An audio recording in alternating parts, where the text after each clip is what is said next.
Promoting বিবাদে বাড়ি থেকে তুলে নিয়ে গিয়ে মারধর, কথা না শুনলে বাড়ি জ্বালিয়ে দেওয়ার হুমকি। সুকমল দেবনাথের অভিযোগের প্রেক্ষিতে গ্রেপ্তার করা হয়েছে বেলেঘাটার দাপুটে তৃণমূল নেতা রাজু নস্করকে। বাইপাসের অভিষিক্তা থেকে শনিবার বিকেলে রাজুকে গ্রেপ্তার করে লালবাজারের গুন্ডা দমন শাখার অফিসাররা। এই প্রসঙ্গে কলকাতার পুলিশ কমিশনার সুপ্রতিম সরকার জানিয়েছেন, রাজু নস্করের বিরুদ্ধে অভিযোগ দায়ের হয়েছিল।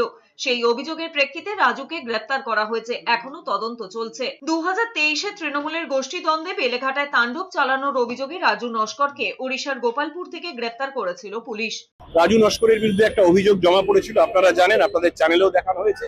একটি নির্দিষ্ট অভিযোগ পড়েছিল। অভিযোগকারী বলেছিলেন যে তাকে নানাভাবে শারীরিকভাবে হেনস্থা করা হয়েছে, ভয় দেখানো হয়েছে, তার পরিবারের লোককেও শারীরিকভাবে আঘাত করা হয়েছে। নির্দিষ্ট কেস হয়েছিল, আমরা কেস রুজু করে তদন্ত করছিলাম।